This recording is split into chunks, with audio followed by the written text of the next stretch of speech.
నమస్తే అండి, welcome to let's cook with Shri.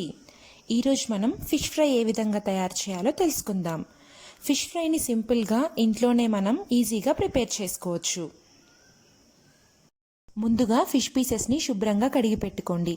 ఇప్పుడు వీటిపై కొద్దిగా ఉప్పుని చల్లండి. అదేవిధంగా కొద్దిగా పసుపుని కూడా చల్లుతూ ముక్కలకు పట్టే విధంగా అటు ఇటు తిప్పుకోండి.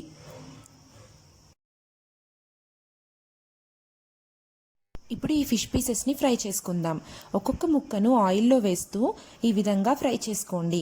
గరిటెతో నెమ్మదిగా అటు ఇటు తిప్పండి. ముక్కలు విరిగిపోకుండా ఉండాలంటే నెమ్మదిగా తిప్పాలి. ఒక 5 నిమిషాల పాటు ఈ విధంగా అటు ఇటు తిప్పుతూ ఫ్రై చేసుకోండి. ఈ విధంగా ఫ్రై అయిన ముక్కలని ఒక ప్లేట్లోనికి తీసి పక్కన పెట్టుకోండి. ఈ విధంగా ఫ్రై చేసి పెట్టుకున్న ముక్కలపై కొద్దిగా కారంని చల్లండి. ఈ విధంగా ముక్కలన్నిటికీ పట్టేలా కారంని చల్లుకున్న తర్వాత దీన్ని మరొక వైపుకు కూడా తిప్పుకొని కారంని చల్లండి. ముక్కలన్నిటికీ కారం బాగా పడుతుంది. ఈ విధంగా చల్లిన తర్వాత దీనిపై కొద్దిగా ఉప్పుని కూడా చల్లండి.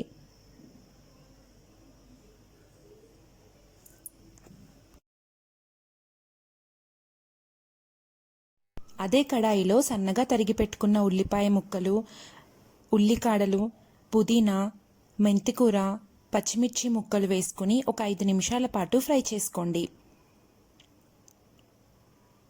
ఈ విధంగా బాగా ఫ్రై అయిన తర్వాత ఇందులో 1 టేబుల్ స్పూన్ అల్లం వెల్లుల్లి పేస్ట్ని యాడ్ చేసుకోండి. అదేవిధంగా చిటికెడు పసుపు, రుచికి తగినంత ఉప్పుని యాడ్ చేసుకోండి. 2 టేబుల్ స్పూన్స్ కారం, 1 టేబుల్ స్పూన్ ధనియాల పొడి, 1/2 table spoon garam masala add చేసుకొని 5 నిమిషాల పాటు ఈ విధంగా కలుపుకోండి. ఇప్పుడు ఇందులోకి ఫ్రై చేసి పెట్టుకున్న ఫిష్ ముక్కల్ని ఒకదాని తర్వాత ఒకటి యాడ్ చేసుకోండి. మెల్లగా గరిటెతో అటు ఇటు తిప్పుకోండి. మెల్లగా తిప్పుకోవడం వల్ల ఫిష్ ముక్కలు విరగకుండా ఉంటాయి. ఈ విధంగా తిప్పుకున్న తర్వాత 10 నిమిషాల పాటు మీడియం ఫ్లేమ్లో పెట్టి కుక్ చేసుకోండి. ఇప్పుడు మూత తీసి మరొక 10 నిమిషాలు వేరొక వైపుకు ఫిష్ ముక్కల్ని తిప్పుకొని కుక్ చేసుకోండి.